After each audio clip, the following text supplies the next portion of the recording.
Let's begin. So we have just completed the quote. We've clicked everything. Again, if you wanted to reference this later, you could under the quote number, but I'm going to click proceed to application. And here you're going to see the same information that you have already quoted, but you're going to have a little bit more details that you're going to need to answer here.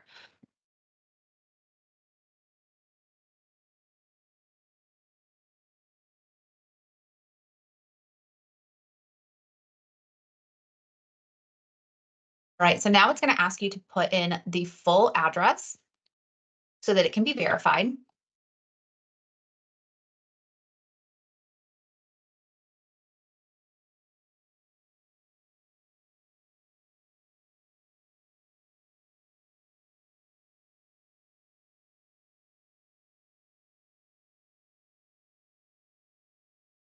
It's going to pop up and you're going to click OK. So it has verified that the address is correct of the 405 Airport Road in Broken Bow. Again, you're going to see your applicant's name here, which is Garth Brooks, your agency name, and your agency fee. If you did forget to put the quote or your agency fee in the quote, you can add it here as well. And then you're going to want to go ahead and enter in the phone number.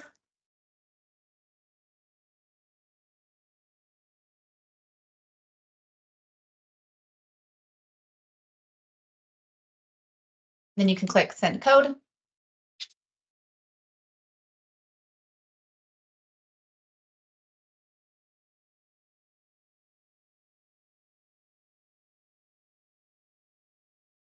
And your email address if needed.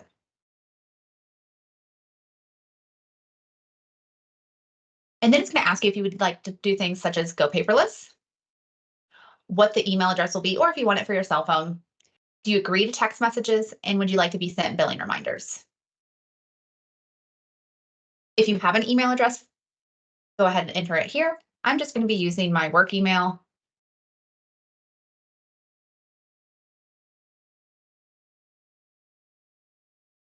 And when you verify, it's going to have that green check mark pop up. All right, now you're going to go down to the policy coverages again, and you have already answered these questions. Just kind of skim through them, make sure that they're all correct. If the person's a named non-owner, this is actually where you can switch this if they don't have a vehicle. In this example, that they do have two vehicles, so they would not qualify as a non-owner policy. And then if you're going to want EFT or recurring credit card or just a monthly bill, if they had the prior insurance. And then right here, it's going to say, ask you a question to acknowledge. So it's going to say, I acknowledge that I've gained permissible purposes to order and or obtain consumer reports for the purpose of quoting and or underwriting insurance involving consumers in accordance with the applicable law. So you're going to want to put yes.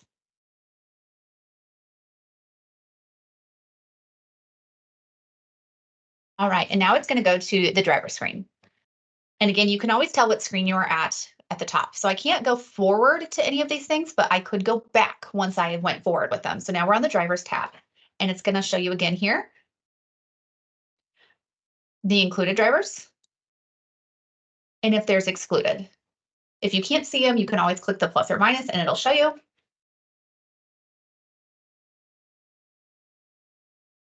And then again, if you go down further, it's going to ask you a little bit more questions that you didn't have to answer before. So it's going to ask you for the license number for the insured. So I'm just going to put in a fake license number here. It is B for Brooks, 1, 2, 3, 4, 5, 6, 7, 8, 9. And because he was born in 1962, we're going to say that he got his license on his birthday in 1985.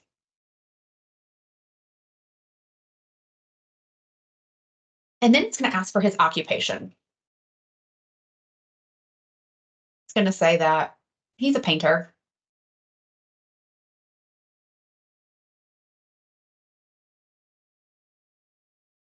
But at this point, you just found out he's unemployed.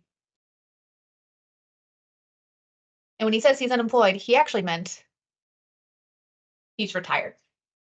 So you have no employer to enter in, but you can put retired if needed. And it's going to ask you the same questions again. And you can click Save Driver.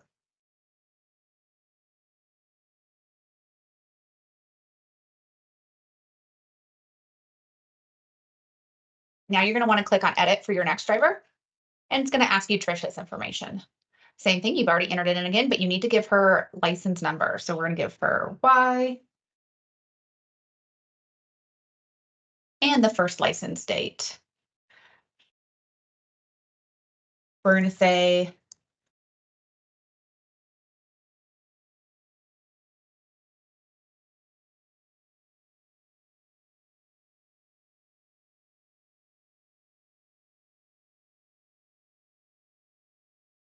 she got licensed on her 16th birthday.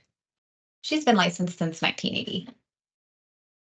It's going to ask for her occupation. She's not retired yet, like Garth is. She actually is working in sales.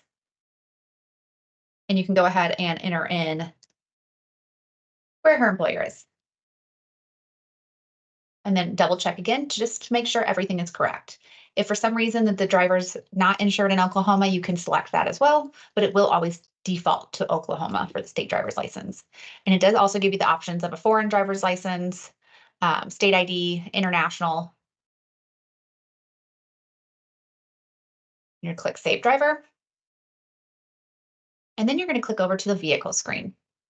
Oh, darn. This one is saying here that there's 2 or more questions with the same field. So if you ever wanted to see it, actually you can click to show. And if it's nothing major, you can just go ahead and ignore it.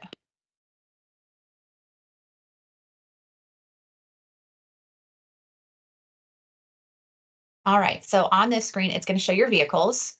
So you're going to want to go through and just make sure it's all the same. Again, if you need to edit any of them, but it's going to ask you for the license plate. So what state it's licensed in? If the vehicle is not licensed in Oklahoma, or sorry, registered in Oklahoma, this is where you would want to change it. You can see here the VIN number again and the coverages. Now, let's say that this vehicle actually has a lien holder on it. This is where you can click add and add your lien holder information. It's going to ask you questions as type of additional interest, the interest name, if you have the loan number or loan balance, and the address of the lien holder. I don't have one of those handy. I am just going to click delete for now. And then you can click next vehicle and it's going to go to vehicle 2. And the same thing, you're just going to confirm that everything is correct. If you need to edit anything, this is where you would do it. If you needed to add a lien holder, this is where you would as well. And then you're going to click quote.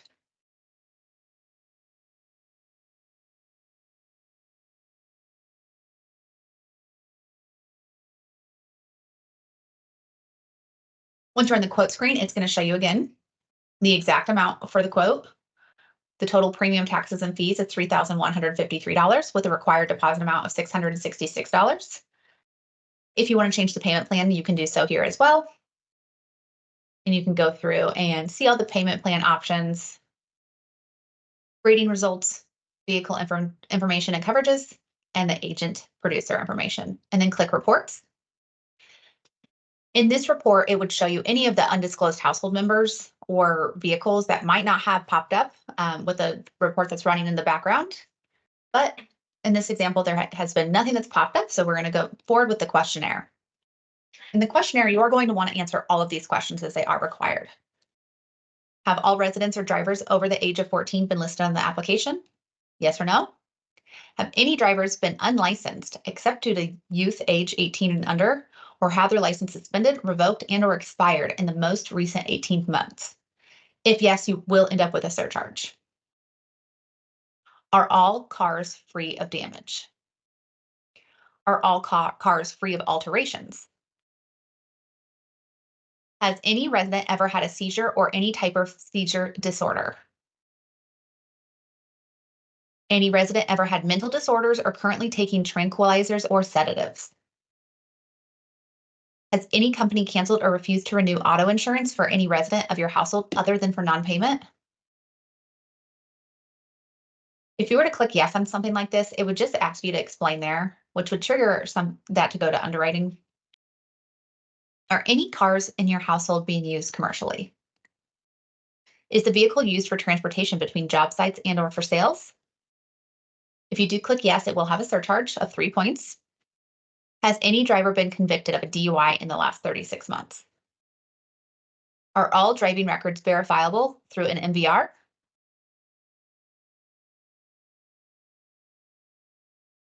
Any driver receiving disability payments from any source.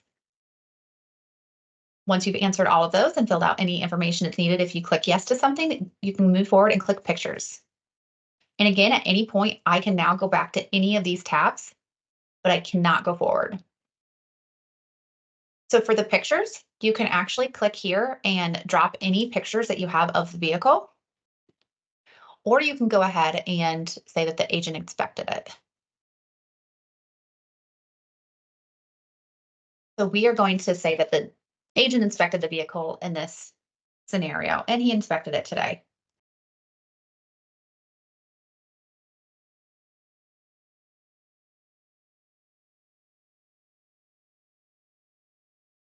And then to move forward, you're going to click the plus sign next to the other vehicle and answer the questions again. The condition of the interior of the vehicle, the condition of the exterior, and when the agent inspected the vehicle. And the name of the agent. Again, you can also add the files here. Now click review.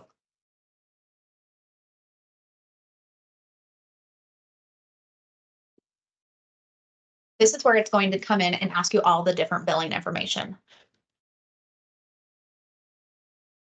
We're going to say it's a credit card today, and we're going to enter in the credit card information, which is going to charge a $5 convenience fee.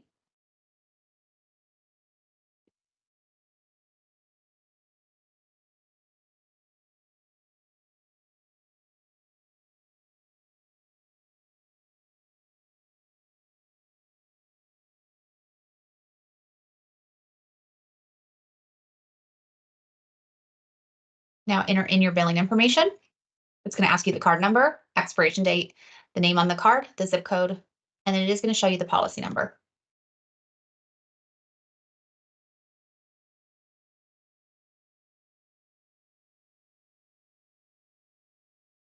As you can see here, it does show that the credit card information has successfully been processed. It's showing that it's going to be running for the $672 under a credit card and the date paid of today's date of May 31st. And then it's going to have you enter in the e-signing information. So it's going to ask the full name to be used and the initials to be used. Where they want the link sent, which you could put on a cell phone or email address, the number or the email address, and then it's going to ask you the agent's information.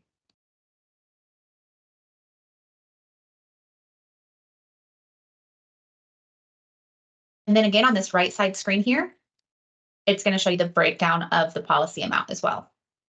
Now I want to bind it, so I'm just going to click complete.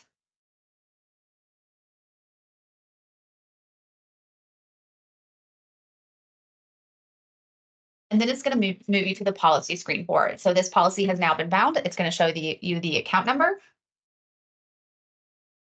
Again, it's going to remind you that it's an Oklahoma private passenger auto, the insured's names, Garth Brooks and Trisha Yearwood, with Equity Insurance Company, the policy dates of June 3rd, 2024 to December 3rd, 2024.